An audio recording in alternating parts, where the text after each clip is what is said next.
Okay, we're being recorded now. Recently retired, Michael Richardson is a planner who worked for Humboldt County for 30 plus years. He's been responsible for long-range planning at the county and regional levels related to the Climate Action Plan and sea level rise.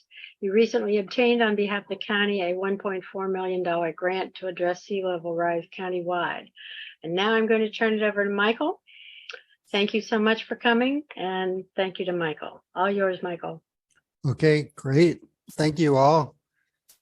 I'm going to share my screen, which includes a PowerPoint presentation. I have two presentations, and the first part of it is going to be on the Climate Action Plan, giving you an update on where we are there. And then the second part of my presentation is going to be on sea level rise and bringing you up to date on what the county is doing there. And this is, of course, all predicated on the assumption that I know what's happening now. I stopped working there at the county on June 30th. And so things are moving on without me. And so this will give you a snapshot of where things were at as I was walking out the door. And the person that's picking up that work is, her name is Megan Acevedo. And I'll put into the chat at some point her name and her email address in case you want to get in touch with her. She's going to be awesome. She's very new to this topic. She got her degree at Humboldt State University, I believe, in energy and climate, and so she knows what she's talking about, and we're going to need to support her in getting her feet underneath her. I am meeting with her regularly and introducing her to all of these topics, and so hopefully there'll be a smooth transition as she works through the kind of the knowledge curve. But in any case, what the county has done is back in 2018 we hired a Civic Spark fellow, and his name was Connor McGuigan, and he worked for us through 2021 putting together the draft cap, and I gave a presentation on that, and so I'm not going to go into the history about that so much, but I will just update you that in May of last year, the Board of Supervisors and the city councils of all of the cities in the county gave us direction to go ahead and write the environmental impact report for the cap. We're trying to get to a cap that meets all of the state goals, and it's called a qualified cap if you're able to achieve that goal. And what that means is you got to adopt measures that will result in reductions in greenhouse gas emissions of a certain level. And the state target is by 2030, the county and all the jurisdictions in the state are going to need to be at 40% of their emission levels where they were at in 1990. And so the cap that we've got identifies reduction strategies that are highlighted there on the screen. We're going to increase the density of development. It basically the cap says all new housing is going to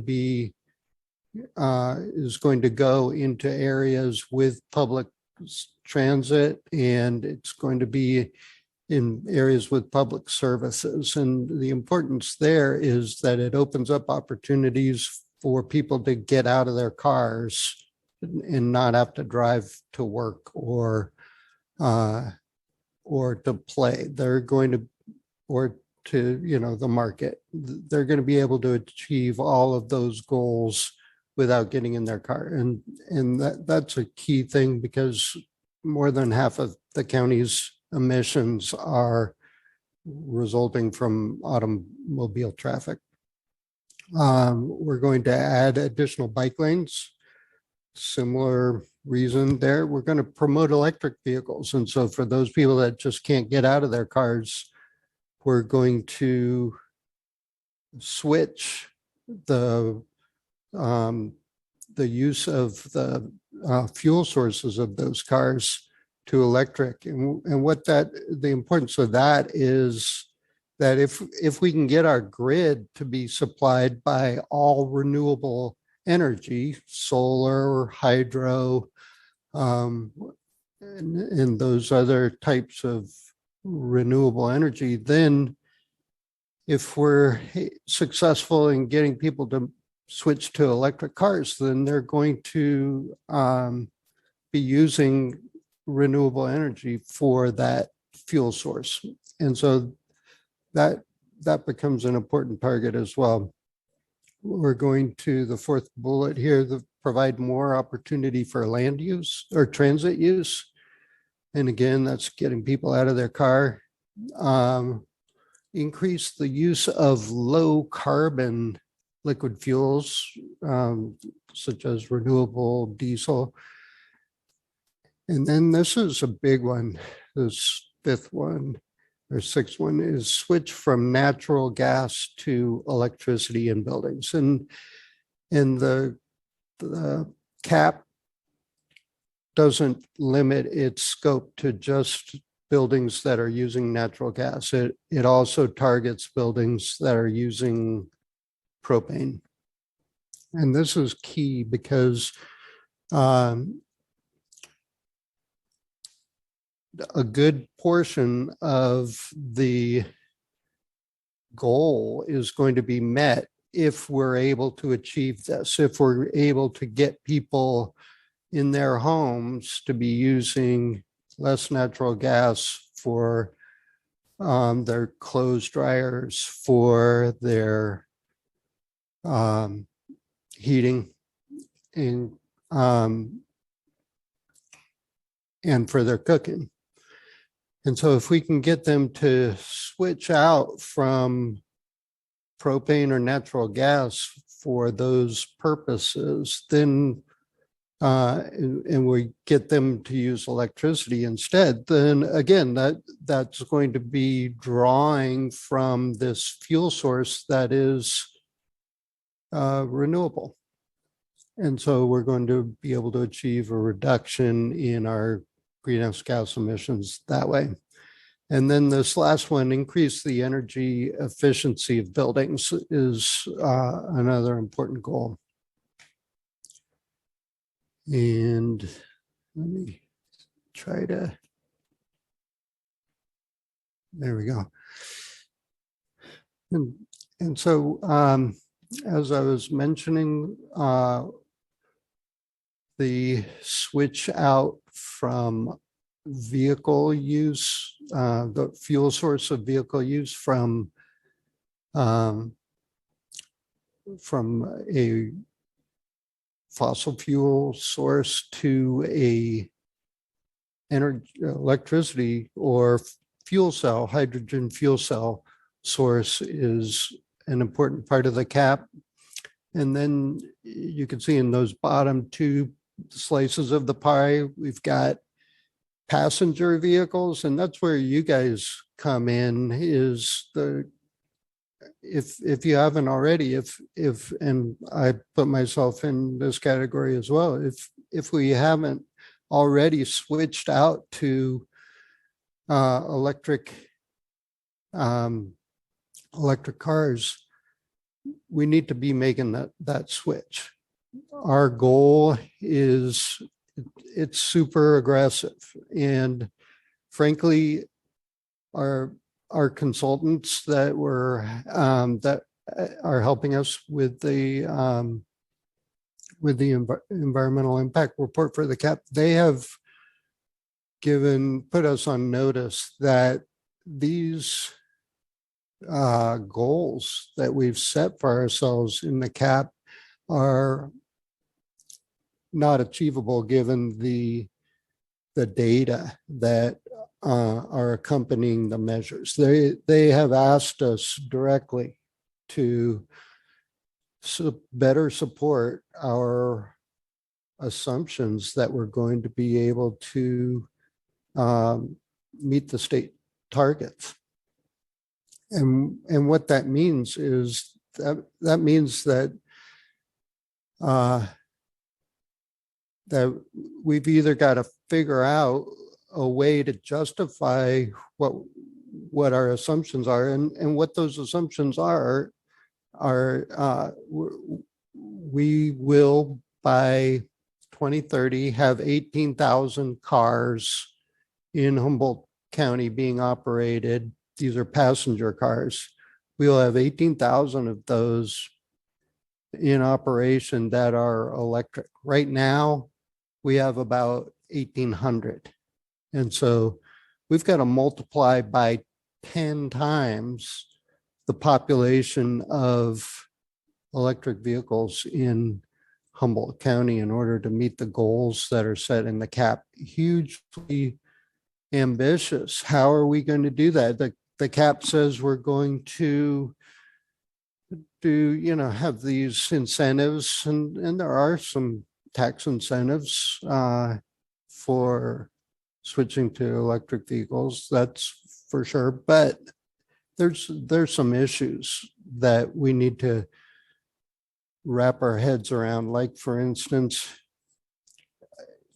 PG&E doesn't have the infrastructure available for the county to install charging stations, public charging stations in parts of the county. How are we going to support electric vehicle use if we don't offer ways for people to charge their cars? That's a fatal flaw.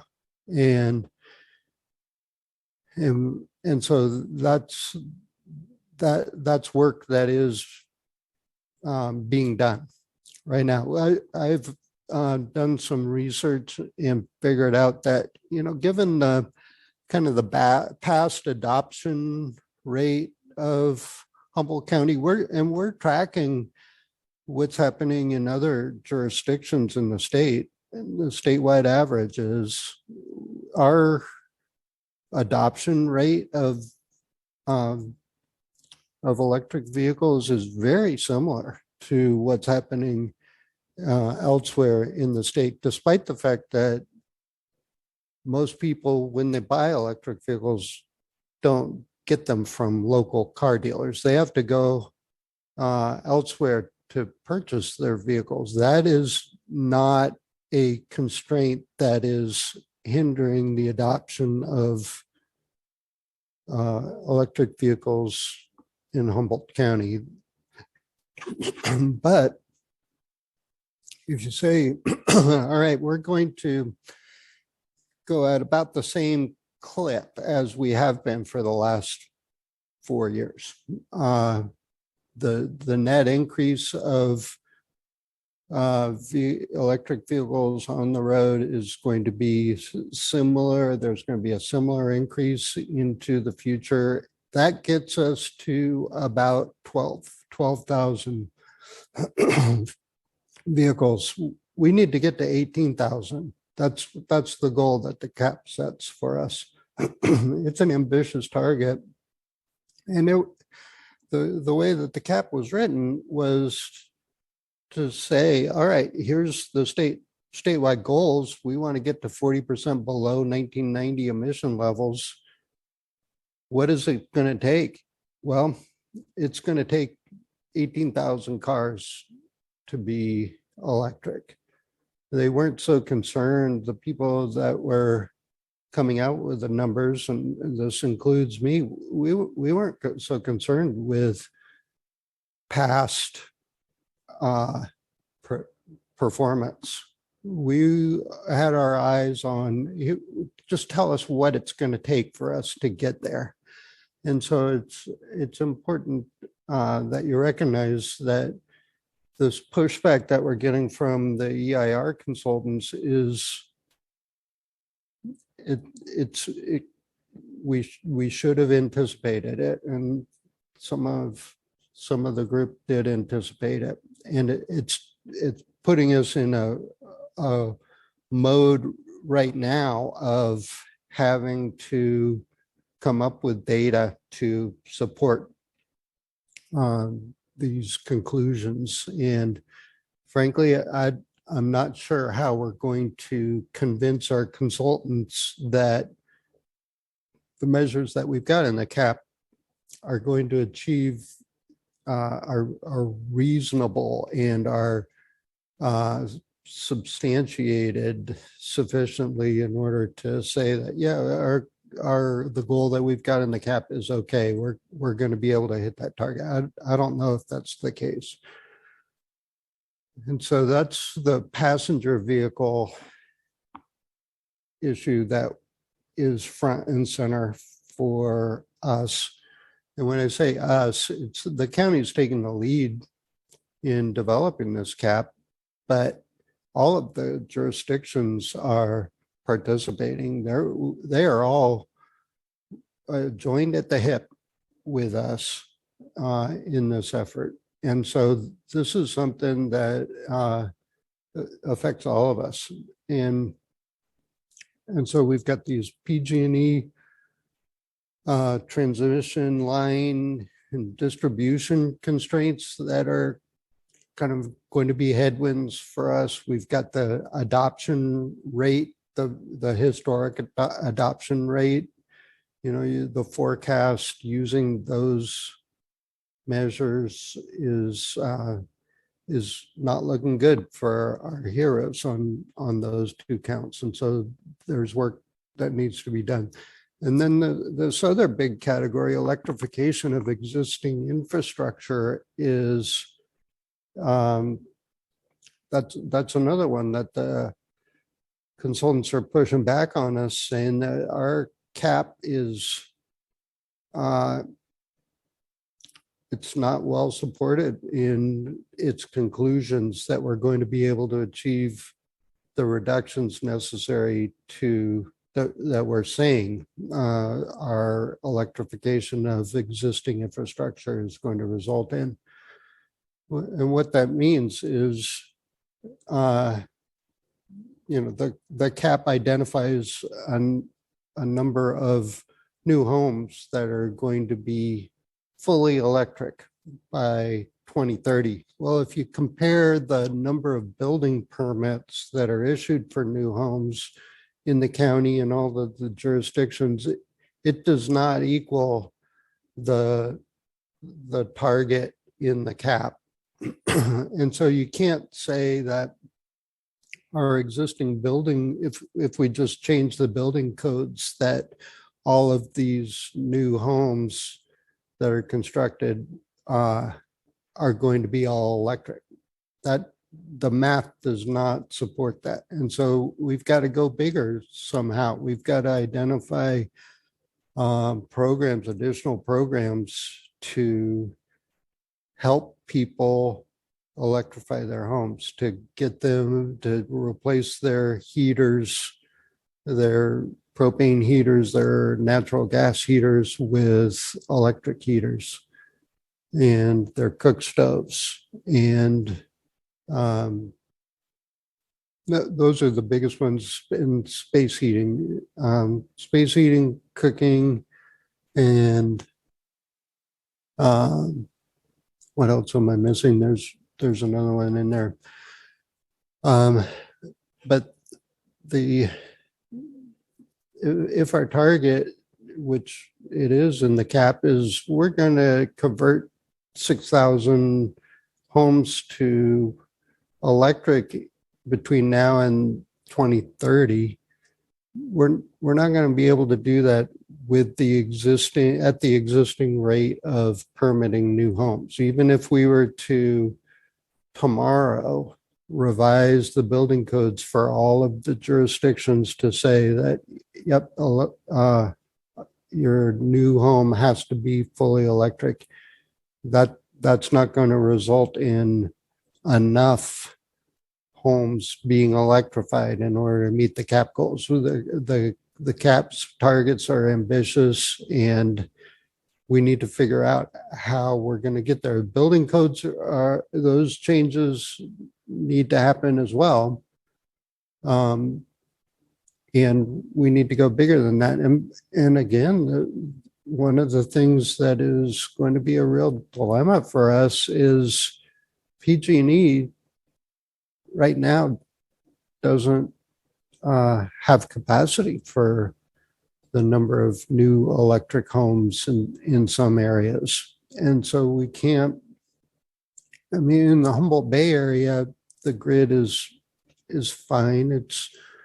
It's working okay. Fortuna has some issues that they're working through. Rio Dell has some issues that they're working through.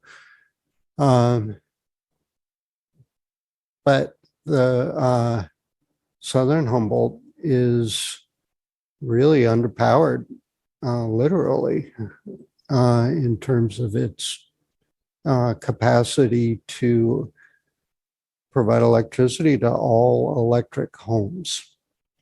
And then you've got the mindset of people out in the woods that, you know, they're off the grid.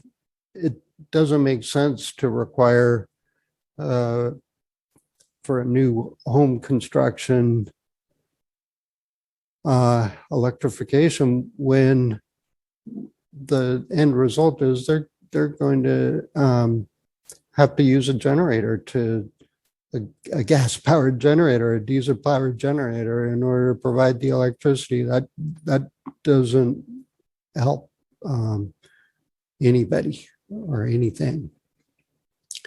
So those are the big issues that the county is grappling with in terms of the cap. And I've got some charts, just this one chart that I wanted to, or two charts that I wanted to show you. We've got, this is kind of a, they call this a stacked bar chart, and it identifies how we're supposed to, or this is actually backcasting. And so this is kind of what was used in the development of the cap. And one of the things you'll see is this, the third one down. It's called industrial point sources. This is industrial uses that are emitting greenhouse gas emissions or greenhouse gases through their smokestacks. All right, it's the electricity that's being used by these industrial sources is already accounted for elsewhere. And so you see that in 1990, that purple component of the overall profile of emissions was really large. And that's because there were some huge industrial plants on the Samoa Peninsula that were in operation. The LP mill, the Simpson mill, the Georgia Pacific mill, all of those were going strong. And by 2015, the pulp mills had ceased to exist. And so their emissions went to zero. And you can see what that does to the overall composition of the greenhouse gases in 2015. That purple segment, the industrial point source segment, goes down to almost nothing. I mean, it's certainly not a dominant feature in the 2015 inventory. And so you could make a reasonable argument that, well, we've already achieved most of our goal. If we just include industrial point source emissions, then we've achieved most of our goal. And there are some segments of the county that is a very popular line that we hear. And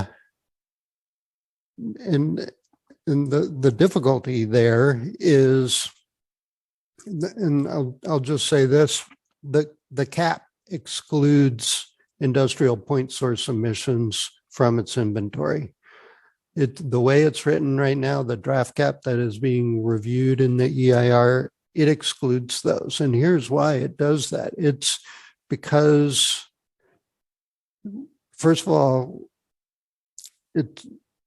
most jurisdictions don't have control over industrial point source emissions. There's no way for us to control how much greenhouse gas is being emitted through the smokestacks. That's an area of regulation that is completely occupied by the Air Quality Management District, and they do not give the county or any jurisdiction the ability to regulate that. And so that's a key point there. And the second point, it's a little more nuanced, is that if we were to include those, and here's another good point, is across the state, there are some jurisdictions that include point sources, but there are others that don't include them. And so for us to not include them is kind of aligned with, it's just a kind of a mix. There's a mixture of approaches. And so us not including it is not out of alignment with other jurisdictions. And then this last point is really important, which is if we were to include point sources in the inventories, then that means that we've already achieved the goals, and people are going to be somewhat relaxed about the measures that they're willing to accept moving forward. And so this next chart kind of exemplifies that, where it shows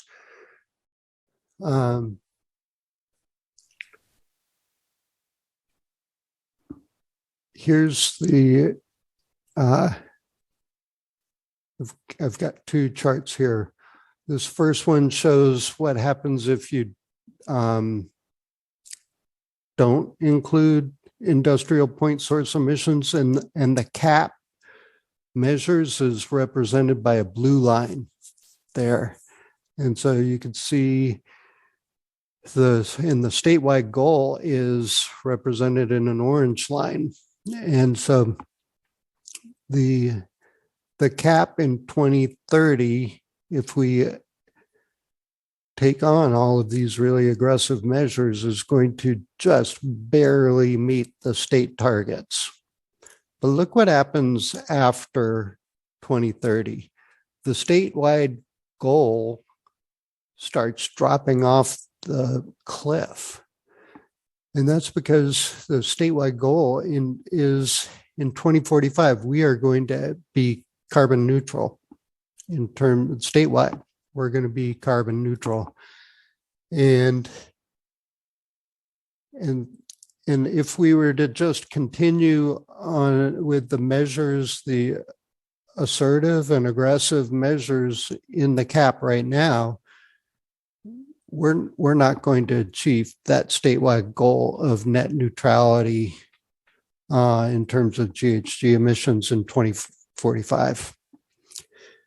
And so you can see that line deviates. And this next chart, I believe, shows, no, I'm sorry.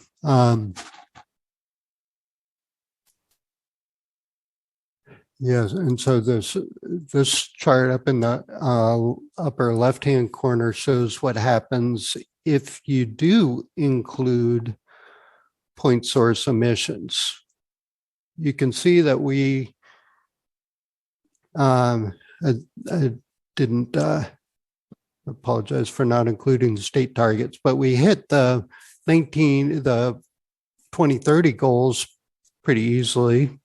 That happens a little bit before 2030. But then you can see what happens by 2040 is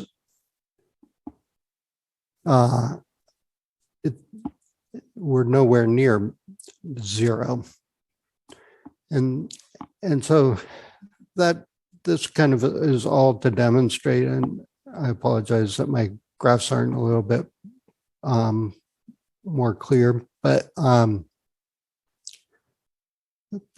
line is, if we were to include point source emissions in the inventories, then the likely effect of that is for us to be somewhat complacent about the measures that we implement to achieve a reduction in emissions. And that's not helpful when it comes to meeting the 2045 emission targets that are set by the state. And so I'm going to stop my presentation at this point, and I've went a little bit over a half an hour. I'm prepared to jump into the sea level rise discussion, but first, if there's any questions, maybe we should go to those first. There are a batch of questions, Michael. Yeah. So. Okay, I can just run through them. You want to do that? Okay. Sure. Kay asks, it seems to me that if we push roof solar, the people can charge at home and we won't need so many public sources. Plus, home usage is better too, and we won't need so much room for the grid. Excellent point, Kay. And that's exactly the sort of retooling of our measures that our consultant is asking us to make, is help us understand how you're going to meet your electrification goals given these constraints on the grid that that PG&E has. In rooftop, if we were to say, all right, we're going to achieve this much rooftop solar, and that's going to result in the ability for this many homes to have vehicle charging facilities, then that's how we're going to do it. And that's exactly what the consultants are asking for right now is tell us what programs you guys are going to implement to make this achievable. Second question is, this is from Bird. Where do you see hybrid vehicles fitting into these goals, or do they fit? They fit in the sense that they reduce the emissions relative to non-hybrid vehicles. But in order for us to get to net zero, hybrid vehicles still have a component that is fossil fuel derived, and we're going to need to figure out either how to cut that to zero or how to balance it out by some other measures that we implement that will cancel out the that small remainder that's being used by hybrid vehicles. Jane, you asked, is the adoption rate of electric vehicles increasing every year? And the answer is yes, it is. Every year, we have about 300 more electric vehicles on the road than we did the year before. And that's a relative increase over what the previous result or the previous year was. So for instance, in 2020, we had 900 vehicles. In 2021, we had 1,200 vehicles. If you were to say, all right, 300 vehicles is about the increase each year, have it a straight line increase, then we're going to get to probably close to 8,000.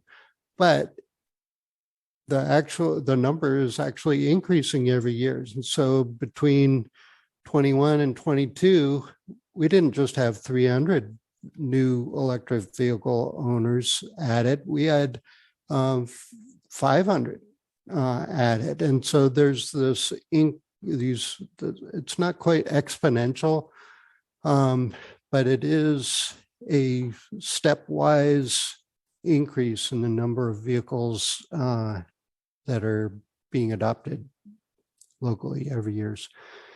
Are electric vehicles available locally? I am not sure. I haven't been shopping around. I need to do that. I'm looking for electric vehicles. And then the tax credits, do they apply to the vehicles that are available, and are they affordable? From what I hear, they are very compelling. People are definitely achieving parity when they buy electric vehicles, but parity with those that are buying non-electric vehicles because of the subsidies. So the subsidies are working well, I would say.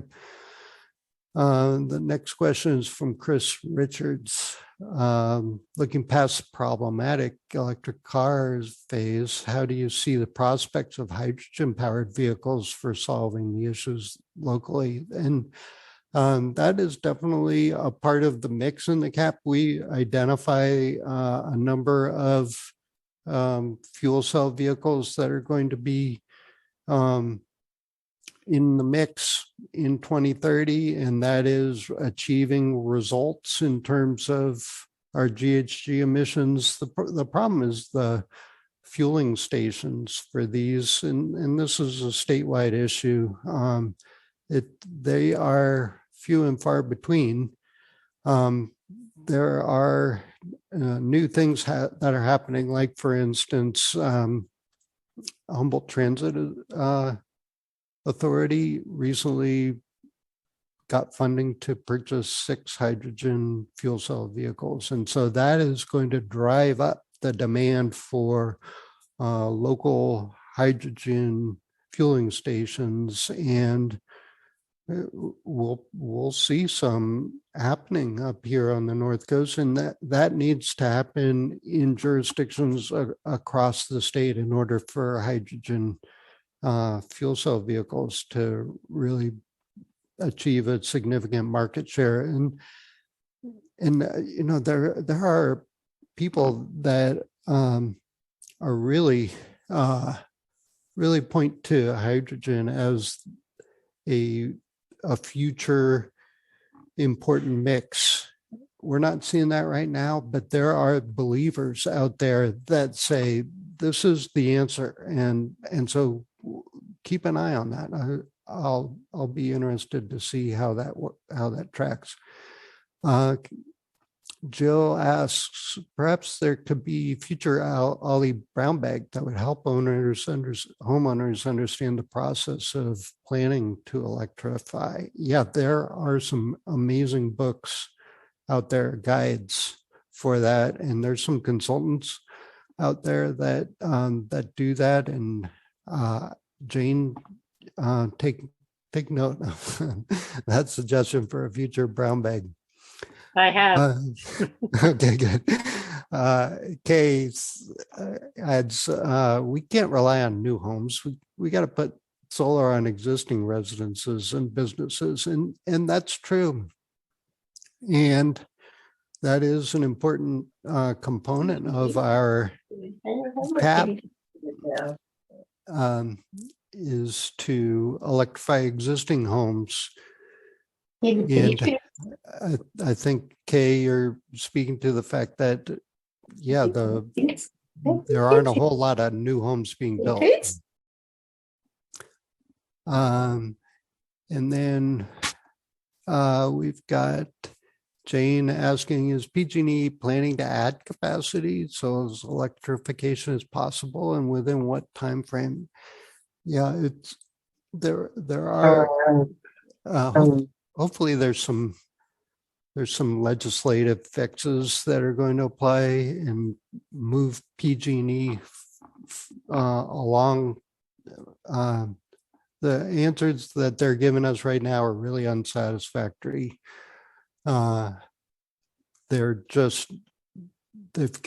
putting Riodell and Fortuna on hold for a couple of years while they upgrade their systems. And then after that, they're going to be upgrading the systems down in Garberville and Redway. But you get out to Petrolia and there's no way that those homeowners out there are ever going to see capacity upgrades. It's just not a market. It's an unfriendly market condition for PG&E to do that.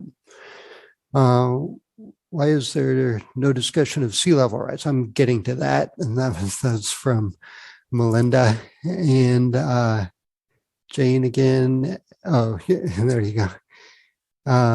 Is the county proposing a set of measures to help achieve these goals? And yeah, and that is the work that's been done with the CAP. We've got measures that are identified, and our consultants have kind of poked holes in some of the assumptions. And so we are in the process right now. Megan is to come up with some better substantial evidence that supports those goals, or retool them or add other programs. There's some work to be done. The state goals, this is from Richard, the state goals are unrealistic and cost people too much, but this is California. Yeah, I guess that's more of a statement than a question. Joanne asked, the DOE has a bunch of money to give all of this. We need Humboldt County to be in the forefront. We can do this. Yes, I agree. And then Jane asks, who at the jurisdictional level is responsible for implementing these measures? And the jurisdictions all have a seat at the table when it comes to reducing the GHG emissions of that jurisdiction's operations. And we are going to be helping to implement some of these other measures that depend on the private sector through financing and tax incentives, code changes. You know, that's it's a tough pill for the developers to swallow, but we're in order to achieve these goals, we're going to need to be somewhat heavy-handed, I'll say. Okay, I'm going to try. Are there any other questions, or we'll go on to the sea level rise? Okay, fire away. Okay. There's a last minute question from Kay. How do the recent decisions from the PUC affect incentives for solar? I'm assuming the court cases that you're talking about are related to that Berkeley case where the city of Berkeley got sued for prohibiting new connections to gas appliances to the gas lines for new buildings, and the court found that was an unreasonable use of the police power, and so the they rejected that decision and required the city of Berkeley to rescind that ordinance. And so that mark has been laid down by the courts, and we're going to need to deal with that. We're not going to be able to work ourselves out of our dependence on fossil fuels to power our home appliances by prohibiting new connection to PG&E gas lines. That option is no longer available to us as a result of that recent court decision. And yet there's a lot of ways to achieve that same result, being creative. And so that's what's going to need to be creative. Like, for instance, we can tie it to a air quality standard to say that new homes need to meet these certain air quality requirements, and burning of fossil fuels results in poorer air quality internally in the household. And so therefore that becomes a target that we can exploit. And so those are the types of conversations that are happening right now amongst the cities and the county, trying to retool our cap to meet the really more strict standards that are being identified by the consultant. And then a late hit, we got Jane saying recently PG&E via the PUC lowered the payback. Yet, oh, I see. This is the issue that Kay was talking about. Yes, I think that's what she was talking about. Yeah. Okay. You had to get in under the deadline. Yeah. It was a complicated rubric that PG&E was using in order to bake their arguments to the PUC. And the net result of it was that, those rebates that for people that put solar on their rooftops is no longer as incentivizing as it previously was. And that does seem to be moving in exactly the opposite direction. And, PG&E explains it, and their explanations will make your head spin. I'll just leave it at that. Yeah, it did. However, the new system, I believe, incentivizes the installation of a battery system that goes with a solar, so that you can be independently self-sufficient if they shut down the power. There you go. See, I think that's the argument. Yeah. Yeah, that's what we're talking about. And see, that's where Humboldt County, in my experience, is just over the top so good at figuring out these sort of things. Is, first of all, we have a educated community who are really interested in staying on top of the issues. And secondly, we have a community that really works well together. I mean, the fact that we've got all 7 jurisdictions, all 7 cities plus the county working together, all pulling in the same direction, is, to me, just a testament to the beauty of Humboldt County and the wisdom of the people that live here. I just love it. All right, we will move on to another part of the presentation, which is sea level rise, and I'll share my screen. And there's been a lot of discussion about this, and I'm not exactly sure where to intersect you guys in pulling together my notes for this presentation. And so what I decided to do was focus on this recent study that hasn't gotten a lot of press lately because, well, for a number of reasons. One is it's just a study. And secondly, because it's just a launching point. But in any case, the Humboldt County recently completed a sea level rise regional planning feasibility study. We did this through the generous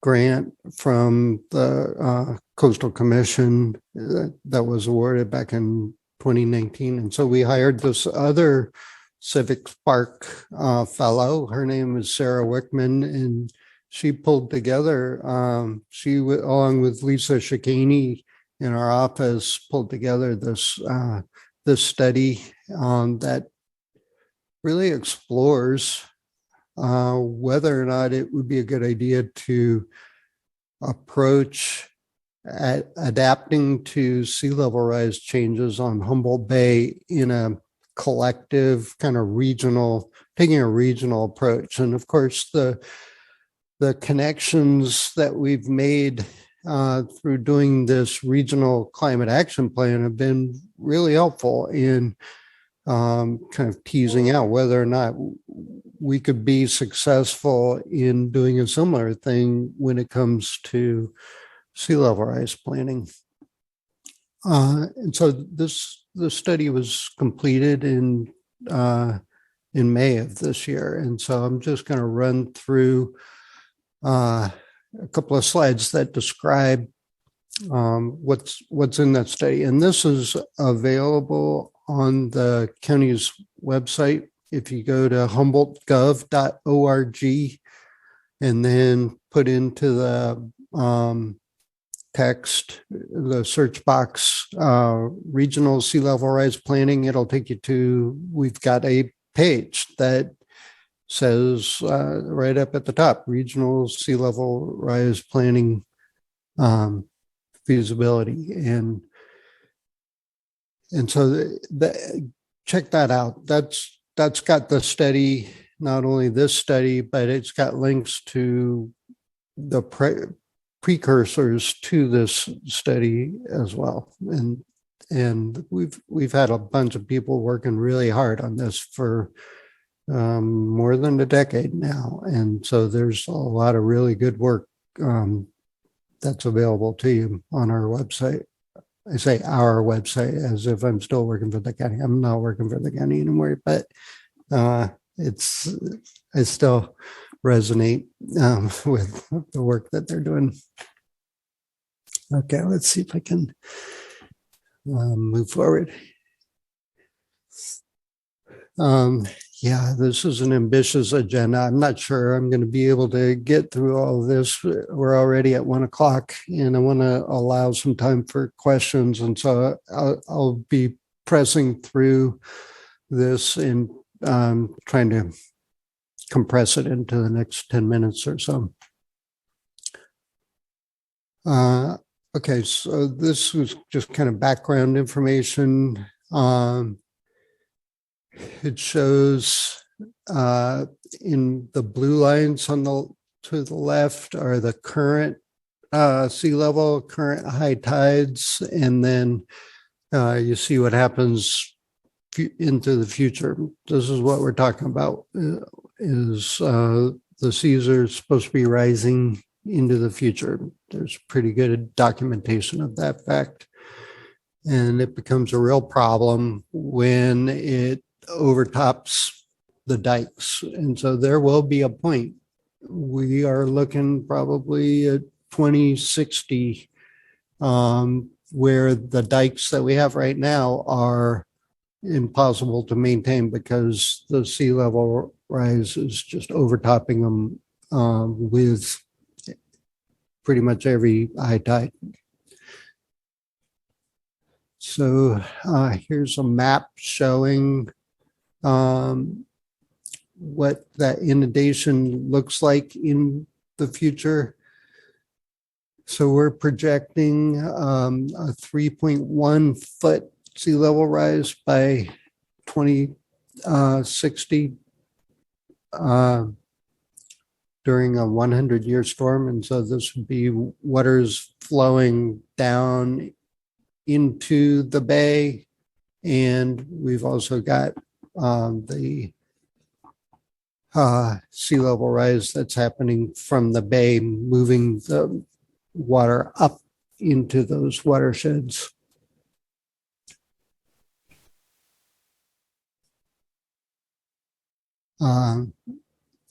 Here's what's showing the areas that are inundated by 3 feet of sea level, 1 meter of sea level rise.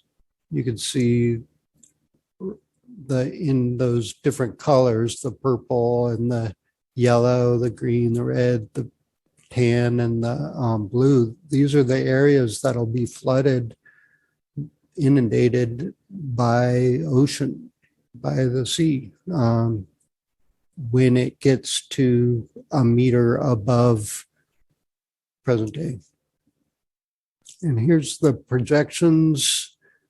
They're kind of all over the place, but I recently learned that they're becoming closer aligned. So we have these different agencies putting out different projections, and those, because the future is becoming more known by these agencies in their minds, at least, there's less of a scatter between the projections. But the takeaway is that all of these projections show an increase in this height of the sea. And so here you see in that middle column, the high projection that is NHE.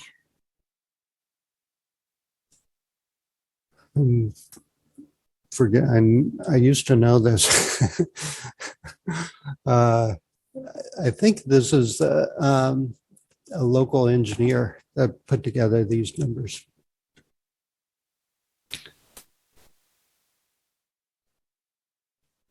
Here are the issues. We've got critical assets that are affected: homes, transportation, communication, utilities.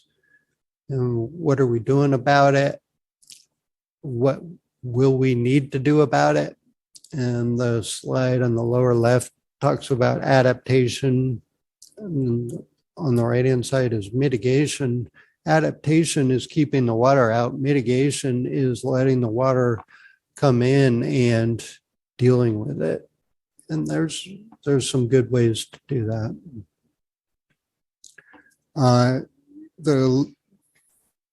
What's needed locally is changes to our local coastal programs to address this threat. Right now, new development in the coastal zone, which affects a good part of the area around Humboldt Bay, is subject to coastal development permit requirements, and the Coastal Commission has jurisdiction over those areas. In fact, in the area that is going to be impacted the most in the immediate future, that area is all covered by the Coastal Commission's jurisdiction. And so they're going to be the ones that decide whether or not a project is a good project. And so we're anticipating, and the guidance from the Coastal Commission is telling us that we need to modify our coastal plans to include the adaptation and the mitigation that we want to pursue in adapting to sea level rise. And so they funded this grant to test this regional approach,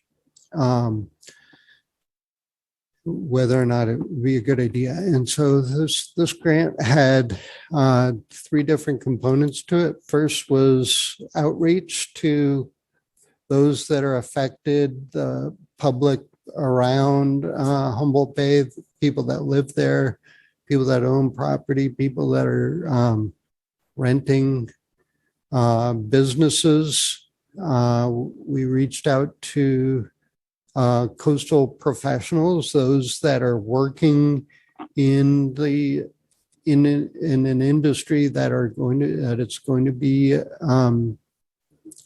important part of the solution. And we reached out to all of them, and so this study compiles the results of that outreach. The second part of the study was the research into what's being done in other jurisdictions, and what are the tools that would be available to us if we were to choose to collectively adapt to sea level rise in a cooperative manner, with all of the jurisdictions kind of holding hands in implementing these measures in a more deliberate and coordinated way.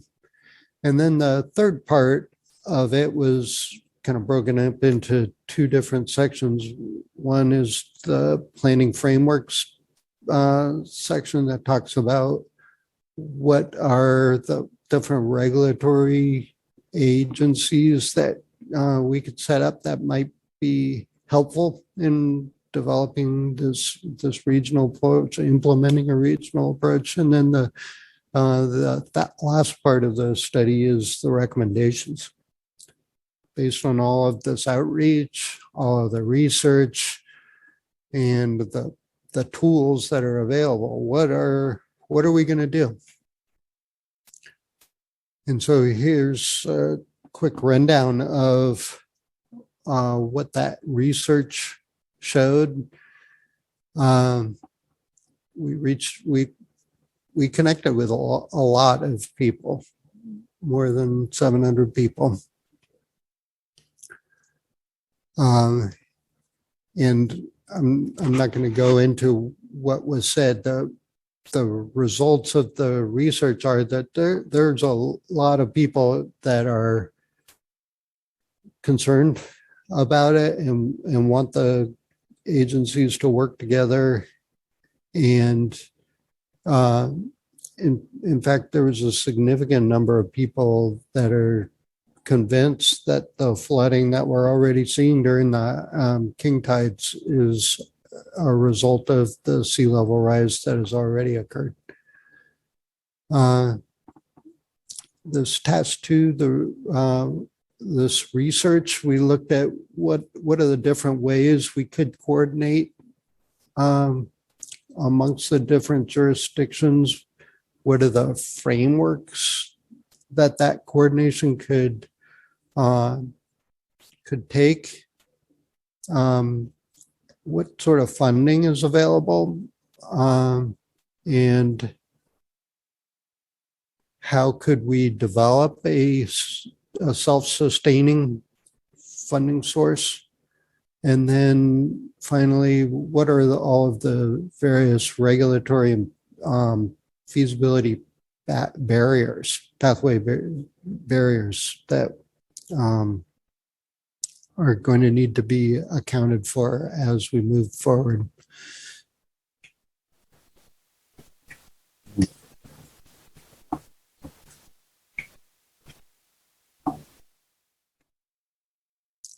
Here's a kind of a deep dive into what those different regulatory frameworks could be. So these are all options that are on the table for us moving forward.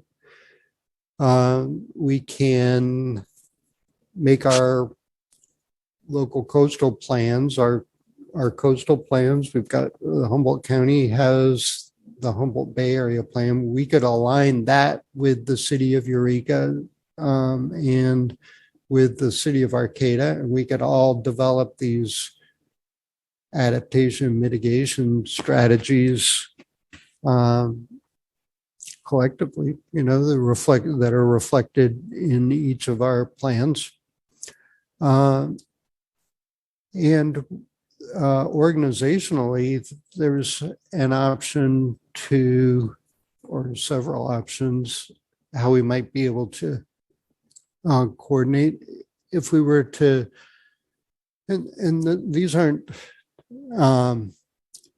exclusive of each other. We can do both. We can modify our LCPs to be consistent with each other and take on these organizational frameworks as well. And so there are regional planning collaboratives out there. One is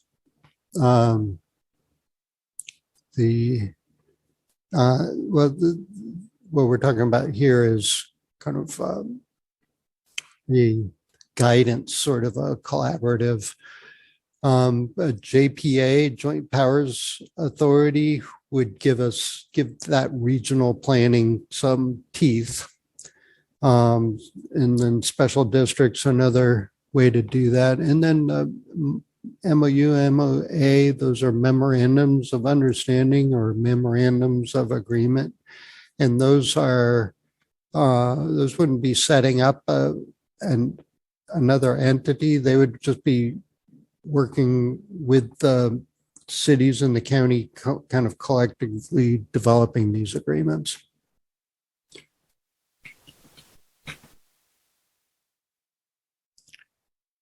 And so this is kind of backing out of that regulatory framework discussion. There are ways that we can move forward formally, such as taking that regional framework approach. We could also handle things informally. We could have a non-binding agreement, for instance, with the cities.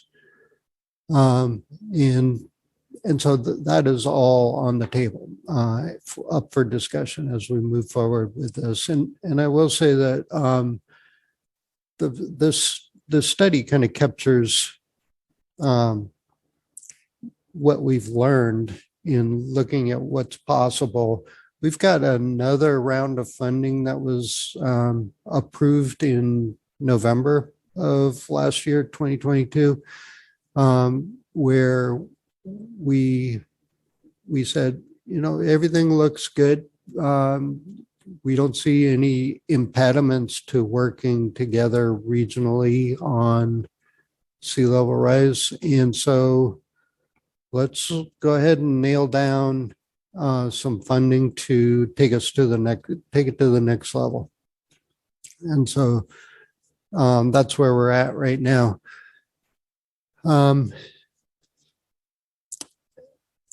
Here's some options that we've already talked about, so I won't need to repeat those informally. There's some options there. The report talks about what all of the, not all, but what are the known opportunities and challenges.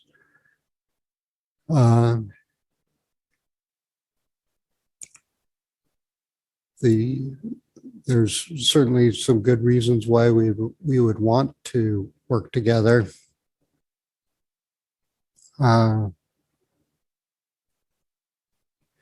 There's some challenges as well. Like, for instance, that number 3 there, concerns about a jurisdiction's autonomy being affected by a regional collaboration framework.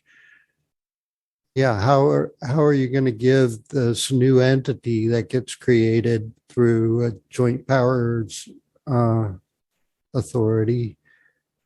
How are you going to get it the teeth it needs to implement projects unless you give away some of your ability to say no to that?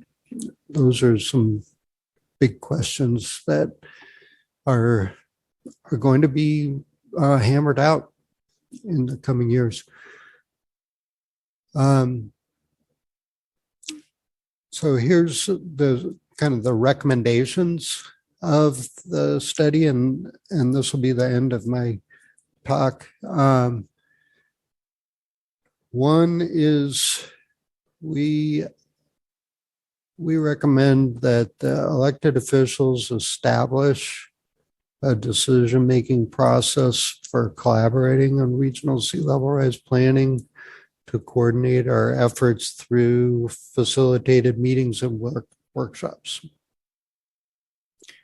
And so this would be setting up, getting the elected officials to direct staff to coordinate, collaborate on regional sea level rise, and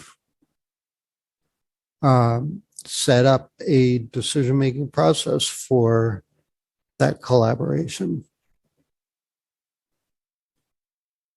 Memorialize this decision-making process in a written agreement, such as a memorandum of understanding that clarifies each member's roles and responsibilities. And then use that process, that framework, to identify and prioritize cross-jurisdictional adaptation and mitigation projects, and then implement one or more of the high priority projects to protect assets that are vulnerable to sea level rise. And so we're recommending the jurisdictions get together, establish a decision-making process for how they want to work this into the future, come and develop a formal agreement to implement that, and then use that agreement to actually do some work. Our goal here is somewhat, we're not trying to set a bar that's impossible for jurisdictions to meet. We're trying to set a low bar to say that, you know, you're using this framework that is set up in order to implement just one project. That's all we want. We just want one project out of this decision-making body. And we've got a 3-year horizon, 3-year planning horizon to do this work, funded by the Coastal Commission. Thank you, Coastal Commission, for helping us with this. And some of the money is going to pay for staff time to do it. And so there is no reason not for the jurisdictions to not participate in this. So I'll stop sharing my screen and go to the chat, see if there's any new messages. Jane says there's OLLI has a sea level rise course that you can sign up for, conducted by Alderon and Jerry Rohde. Alderon, as you know, has been just a powerhouse in this field forever, and Jerry is just an amazing historian. So thank you, Jane, for bringing that to our attention.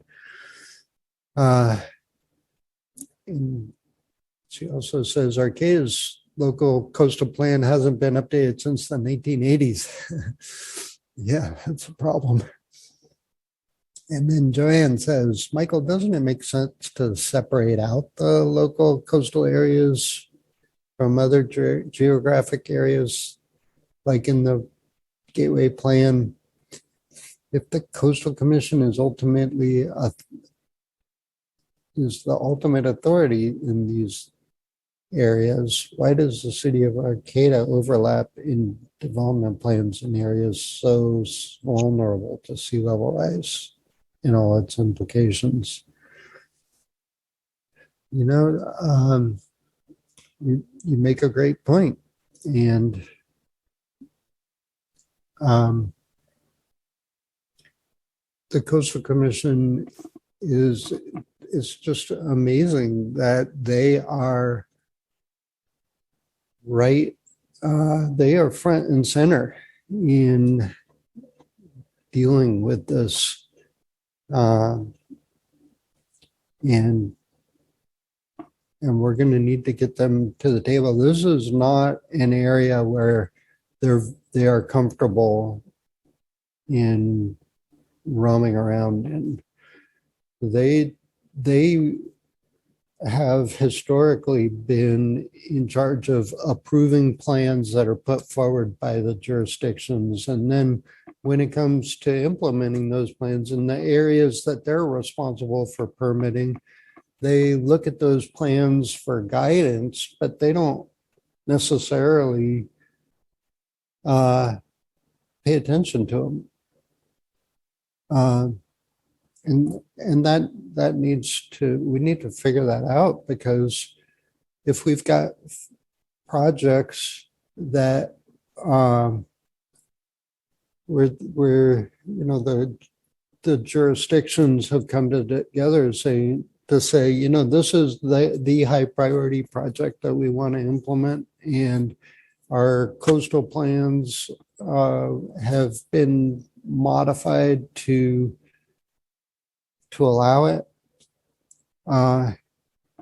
In order for us to get funding, that funding source is going to need to know that project is feasible. And how can we tell them whether it's feasible if we don't know if the Coastal Commission is inclined to use our plans, our local coastal plans, as their basis for approval or denial of the project.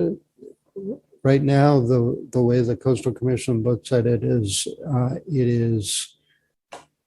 guidance. It's not a requirement that they uphold the local coastal plans. And so that's going to be, we're going to be asking the Coastal Commission to step into this agreement that we are developing, or agreements. And that's going to be a challenge for them.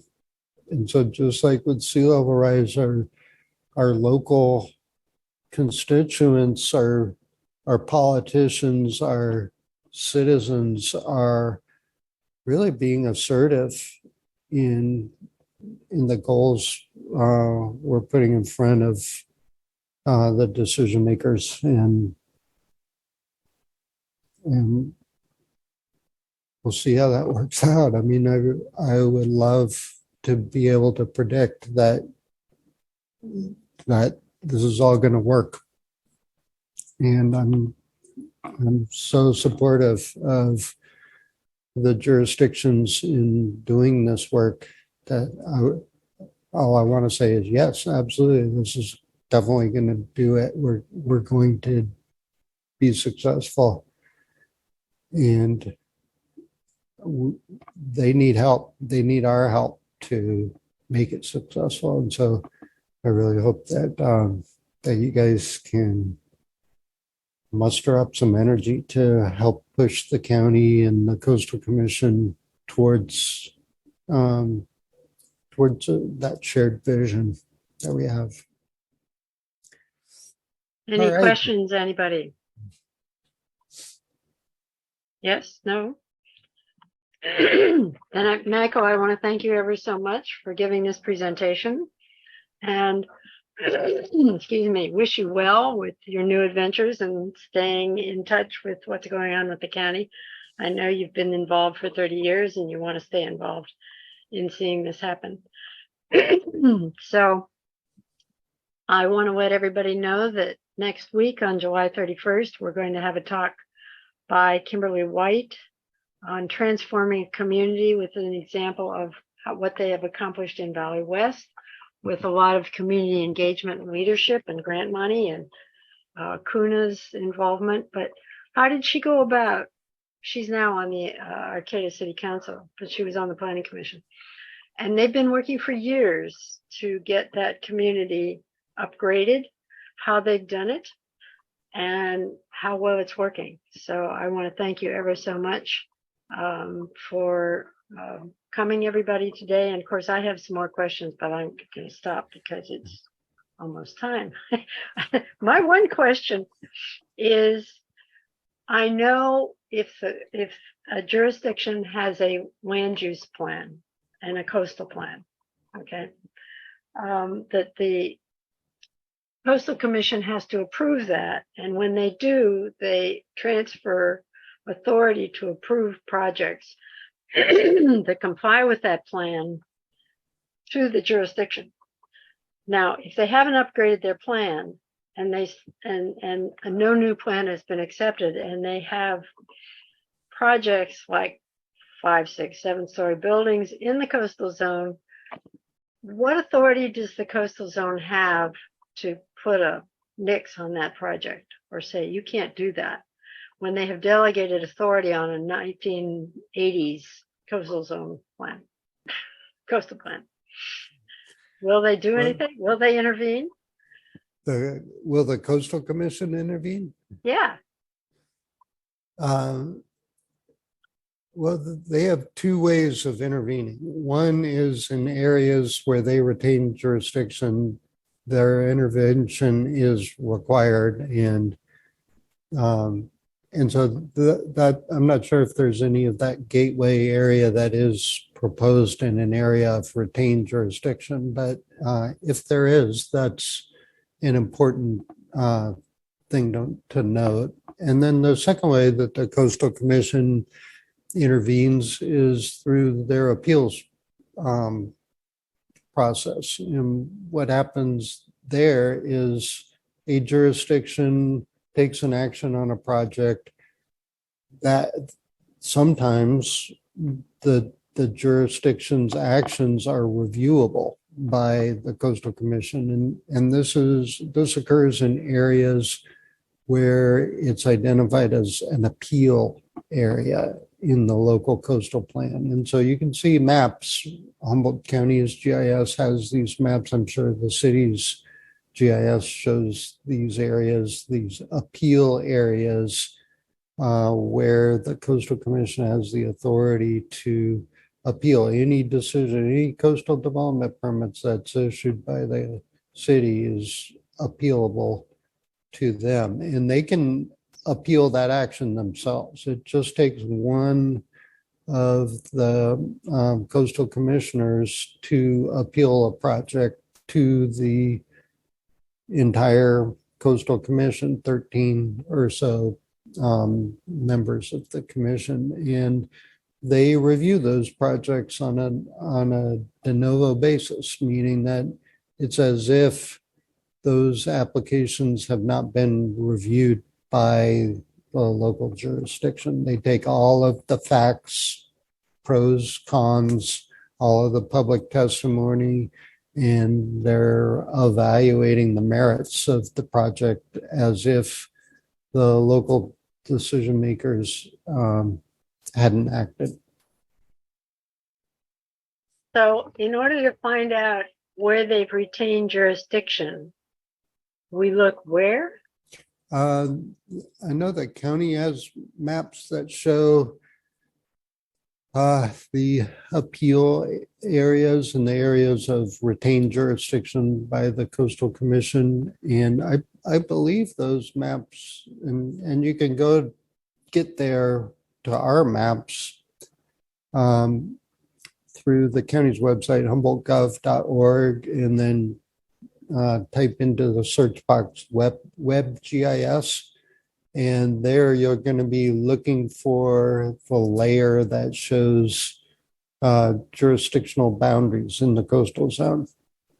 And you'll see a couple of different textures on the map representing the different areas. One of those areas is going to be the area that is retained by the coastal commissions. The permitting authority is retained by the coastal commission. Local jurisdiction has no ability to approve or review coastal development permits in those areas.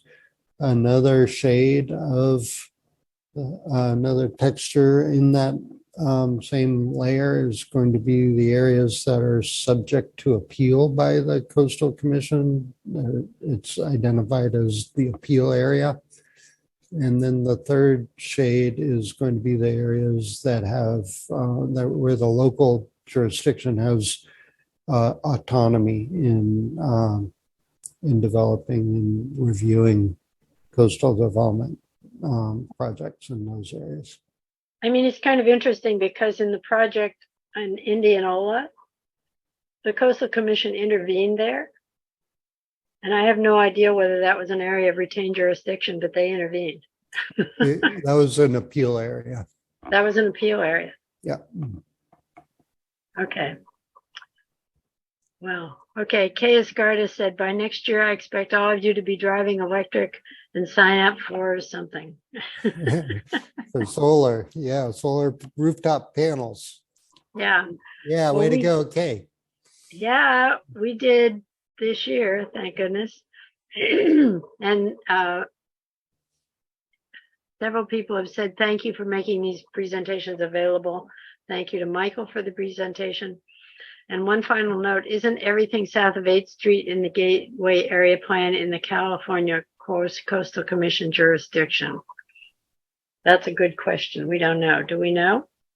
I don't know. I haven't looked at We got to look it up. Yeah. Look at the county's web GIS and it'll show you. And the city's GIS map available on the web should indicate that as well. That would be a good place to confirm that information. And Joanne McGarry said, we need, like the EU has, a precautionary principle on development in vulnerable areas around Humboldt Bay. And several people say, thank you for all the great information and another great brown bag presentation. So everybody thanks you. Yeah, awesome. Well, thank you all for attending and thank you for your work, Jane, putting this together and for making it available on OLLI's website. I love that. That's so helpful. You're permanently there. Awesome. I love it. And you take care, everybody. Thank you ever so much for coming, and we'll see you next week on how to transform a community. We all would have lots of ideas about how we'd like to do that. Somebody has done it successfully. We'd like to find out how she did it and continues to work on that. So thank you. Yeah. Bye-bye all. Bye-bye.